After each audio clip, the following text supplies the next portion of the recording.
Этот свой фильм я посвящаю столетию основания первого в мире государства Союза Советских Социалистических Республик. Мы все дальше и дальше уходим во времени от тех событий, когда наша страна, Россия, отказалась от буржуазной царской самодержавии и выбрала путь социалистического развития. От отсталой капиталистической страны до высокоразвитой индустриальной страны равными возможностями каждого гражданина Советского Союза. Москва, Красная площадь. С ней связана вековая слава русского народа. Отсюда шли дружины Дмитрия Донского на Куликовскую битву. Здесь собиралось войско Минина и Пожарского. Не раз видела Красная площадь у своих древних башен великого Ленина. И здесь 7 ноября 1941 года на весь мир прозвучали слова о грядущей победе. Отсюда уходили полки на защиту родной Москвы. Сегодня, 24 июня 1945 года, здесь страна встречает своих сыновей, вернувшихся с победой.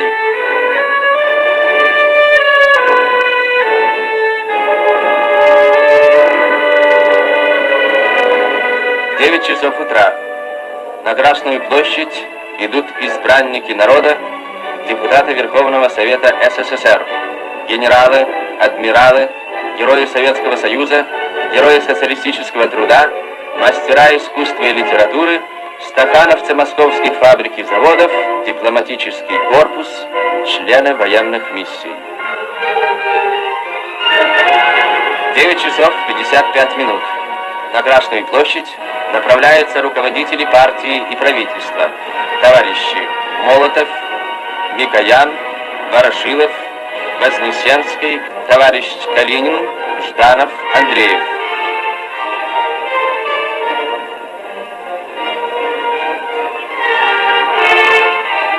Товарищ Сталин.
Парад в честь победы над фашистской Германией.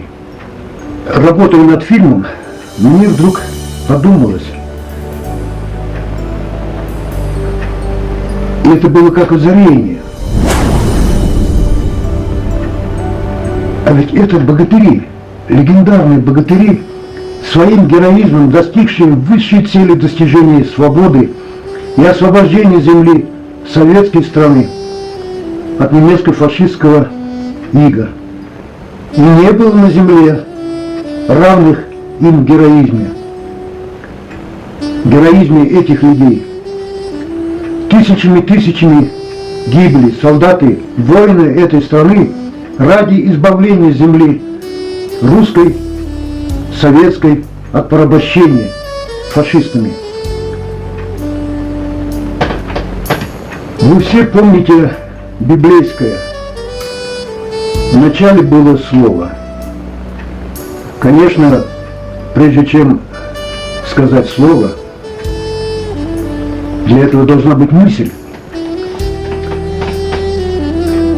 Когда древние шумеры начали строить свои дома, башни, их враги испугались образованности этого народа и всеми способами постарались им внушить, изменить их логику, их образ мышления. Так народ разбрелся в недоумении по свету, поверив в ложные истины. 30 лет назад вот так же, таким же образом изменили образ мышления советского народа, которому было доступно первым достичь вершины космоса. И народ в недоумении под предлогом демократических перемен побрел по указанным сверху дорогам. Так чужие ценности вселились в сознание народа, и он утратил путь, избранный прадедами, основателями государства, рабочих и крестьян. Чужое слово стало правилом, законом, и затмил наш разум, хоженый под единым красным флагом победы, нарядился под пестрые разноцветные флаги, под либеральные ценности. Сегодня многие люди, молодежь, не понимает вот этими либеральными ценностями, исконно родные, советские ценности, которыми мы жили, которыми мы достигли вершины космоса. Он в недоумении, он не понимает понятие социализма, которое мы изменили страну с равными возможностями для каждого гражданина советской страны. Сегодня же мы будущее свое. Мы не видим будущее наших детей. Вот что страшно. Страшно должно быть для каждого гражданина.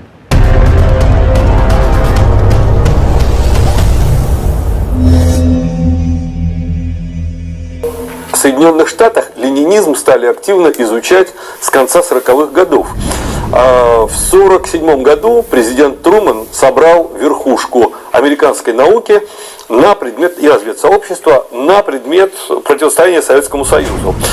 И знаменитый математик Джон фон Нейман, когда взял слово, там были Теллер, отец водородной бомбы американской, там речь шла о технике. А выступал Джон фон Нейман и сказал: вы знаете, главное оружие Советов – это не техника. Главное оружие Советов – организационное оружие. Кстати, был впервые тогда употреблен термин «организационное оружие».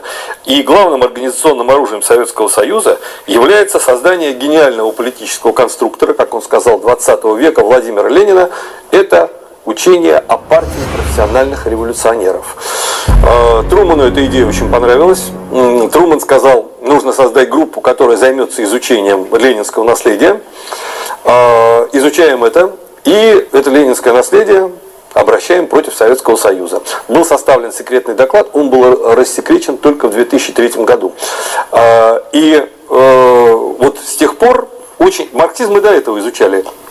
Но с тех пор изучение ленинизма как оргоружия входит в программы большинства элитарных вузов Соединенных Штатов и Великобритании. А кто, кстати, слышал, что такое партия профессиональных революционеров Ленина? В чем суть? Правильно, американцам нужно, нам нет. Но дело в том, что против Советского Союза и было применено организационное оружие.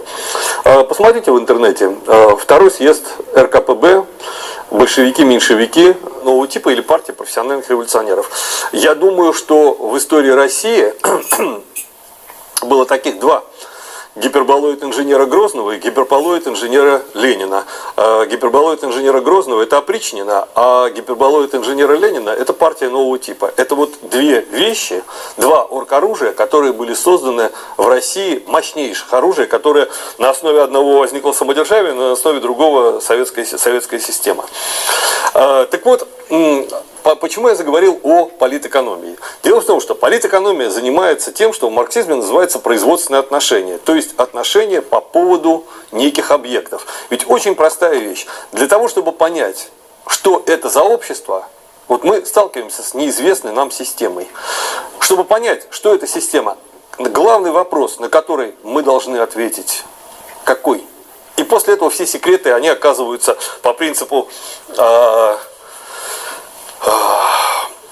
честертоновского Паттера Брауна, где умный человек прячет камешки среди камешков на морском берегу, где умный человек прячет сухой лист среди листьев в осеннем лесу, где умный человек прячет настоящие бриллианты среди фальшивых. Так вот, в качестве подсказки, у президента Никсона был помощник Чак Колсон.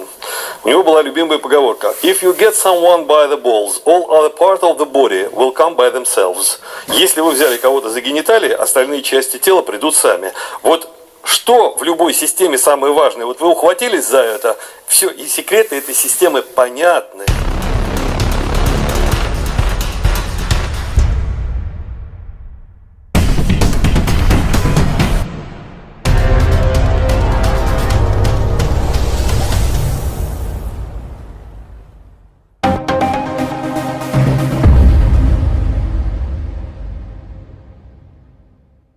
Виталий Петрович, у нас главная тема сегодня – столетие образования советского государства. Да, действительно, в этом году мы отмечаем столетие образования Союза Советских Социалистических Республик. Это связано с тем, что наша организация, ветеранская организация, после войны был образован при Советском Союзе, и самыми организаторами были выдающиеся полководцы. Георгий Константинович Жуков. Первым председателем был, руководителем стал выдающийся полководец, дважды Герой Советского Союза, Василевский Александр Михайлович. Поэтому, если сказать, что о ветеранском движении в настоящее время это уже наше ветеранское движение является преемником Советского комитета ветеранов войны, и нам уже 65 лет в этом году исполнилось 29 сентября. Это все было организовано первоначально во время, когда при Советском Союзе. И мы жили неплохо, работа была, и образование бесплатное, и медицина, и все. Мы служили при Советском Союзе, и стали военными. У меня отец, ветеран Великой Отечественной войны, тоже вспоминал, во время войны воевал, начиная от 1939 по 1945 год, Осип Петр Васильевич, и всегда вспоминал и говорил только хорошего о нашем ветеране Сталине. Я сам служил в советских войсках, в войсках противовоздушной обороны страны, и помню, что наши зенитно-ракетные комплексы того времени преобладали мощнейшими потенциалом, да? Родина у нас одна, и всегда, что они были готовы защищать нашу Родину. Таким образом, Родина у нас одна, и здесь нам жить. Да, потому что мнение свое менять не надо, потому что это если человек, который любит свою Родину, любит свой народ, он всегда должен придерживать линию нашего государства, линию нашей Родины и всегда быть готовым к защите интересов нашей Родины. Да, спасибо, Виталий Петрович, удачи вам в деле воспитания молодежи, подрастающего поколения, которые должны стать нам первостепенные задачи наши. Да. Спасибо. Всего доброго. Вам спасибо. Главная тема нашей беседы сегодня Это столетие образования Советского Союза. Это мы будем отмечать в этом году. И что вы думаете об этом дне? Столетие, годовщина. Это же историческая дата. Мы 100 лет прошли, а государства нашего нет. Вот ведь беда у нас. Давайте поговорим об этой беде. Давайте. Итак, в 22 году весь наш народ, я смею так говорить, что именно так, потому что неоднократно беседовал на эту тему с различными уровнями нашего населения в стране, был объединен в одну единую страну под названием Союз Советских Социалистических Республик. Что это дало нам? Это дало возможность совокупно использовать максимум силы на любом направлении. Потому что не зря в старину была такая поговорка: если взять веник целиком, его сломать невозможно. Он гнется, но не ломается. Если взять по веточке, то каждую веточку легко сломать. И это мы видим именно сейчас, что каждую нашу веточку бывшего Советского Союза поодиночке ломают и пускают в костер, сжигают.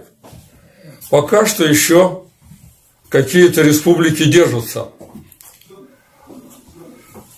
Но в начале совокупность этих республик дала огромную силу единому государству.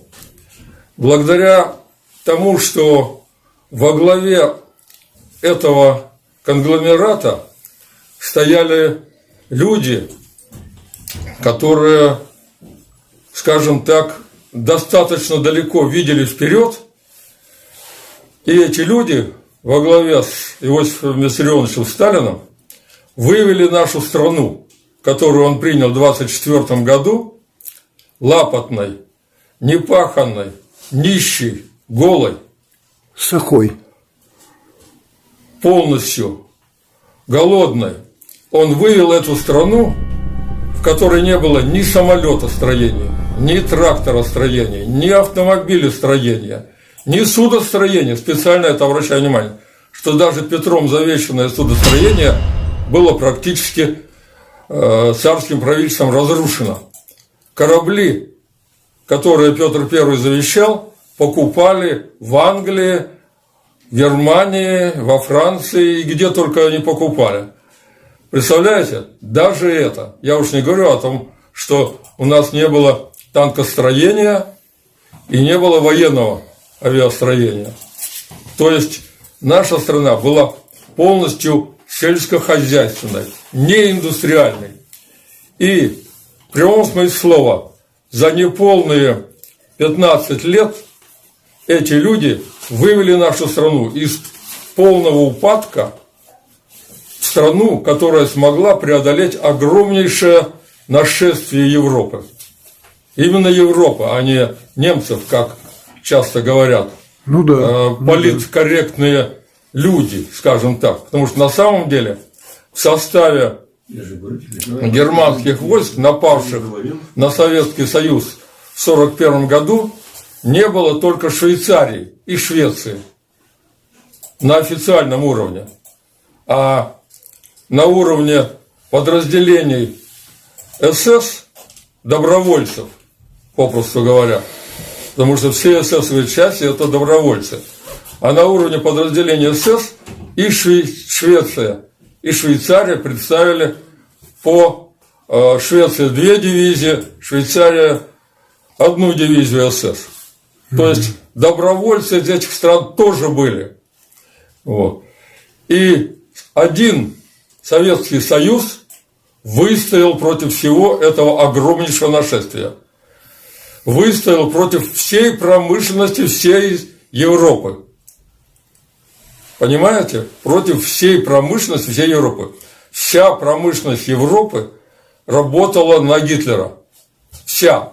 100%.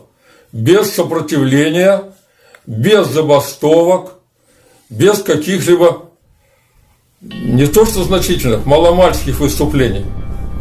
И вот объединенный в 1922 году Советский Союз сумел выстоять против всего этого нашествия и экономически, и военной силы.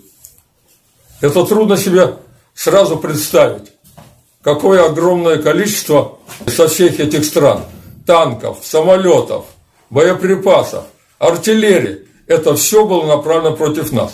И Советский Союз, про который говорят, что он был неподготовленный, на самом деле ничего подобного. Готовились. Выстоял при этого нашествия. Вот что такое Советский Союз. Героический народ. Я не говорю, что это героический народ, потому что это многократно сказано. Это само собой понятно, что мы все патриоты, действительно граждане бывшего Советского Союза, мы все были патриоты. Вы И знаете, только сейчас, в настоящее время, к сожалению, среди огромного количества патриотов наши хитрые враги, которые поставили весь Советский Союз на колени сначала, потом положили его, а потом растоптали и разорвали на части. 500 тысяч квадратных километров бывшего Советского Союза. Не 50, не 5, 500 тысяч квадратных километров. это Китаю, Норвегии, трудно перечислить, в том числе и Японии, и Соединенным Штатам. Раздали землю, раздали наше богатство бесплатно в виде подарков. 500 тысяч квадратных километров. Вот что такое разгром Советского Союза. То, что наши предки, наши отцы своей кровью, своей жизнью добывали для нас, для наших потомков, для наших внуков, эти господа, в кавычках, потому что на самом деле они не господа, они воры и грабители народа, они раздали бесплатно. Николай Иванович, вот просматривая вот это самое это время, потом вглядываясь в каждое лицо вот того времени, которые участвовали на параде Победы в Москве в 1945 году. И вы знаете, я вот подумал, что это поколение было героическое такое.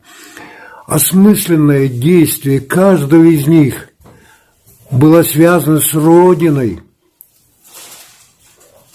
с защитой рубежей, с защитой земли родной. А сегодня нет, сегодня идет порабощение, разграбление. Согласны? Я с вами полностью согласен. Вы говорите, что у Сталина в охране служили представители чувашского народа. Я прав? Я могу к этому добавить только то, что отец моего друга, Николай Трофимович Свешников, когда я беседовал с ним, он в конце службы был подполковником, когда я беседовал с ним, сказал, что практически 99% охраны Сталина и правительства состояло исключительно из представителей чувашского народа. Исключительно из чувашей. Просто удивительно. Нам, чувашам, доверяли полностью и 100%, зная, что наш народ не предаст никогда. Вы меня воодушевили, у меня даже мурашки побежали, и кровь хлынула в лицо. Это здорово. Спасибо, я рад услышать такое.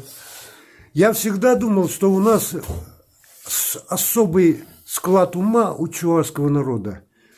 И мы, вошедшие в состав Московской Руси добровольно, мы и страну не предавали. И до сих пор стоим на рубеже.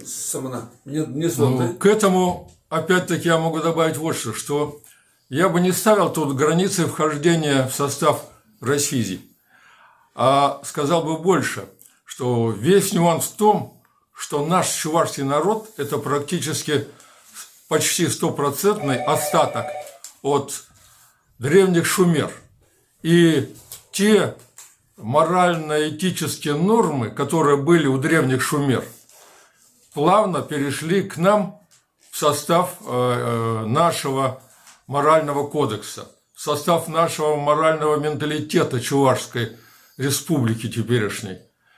То есть мы, чувашский народ, как раз являемся полными представителями того, что было когда-то, недавно относительно, оформлено как человек человеку, друг, товарищ и брат. Да.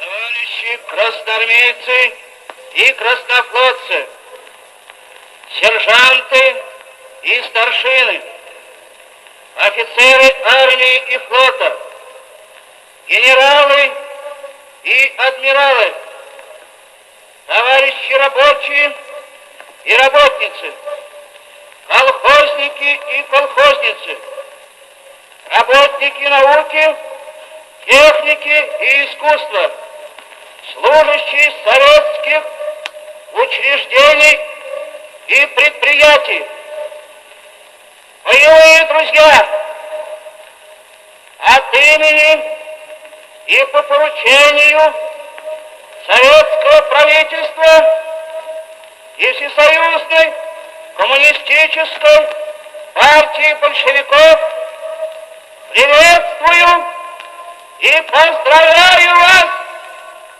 с великой победой над германским империализмом. Сегодня столица нашей Родины, Москва, от имени Родины чествует доблестных советских воинов, одержавших эту победу. Сегодня воины-победители пронесут по улицам Москвы и мимо стен Седого Кремля свои боевые знамена, покрытые бессмертной славой многочисленных побед.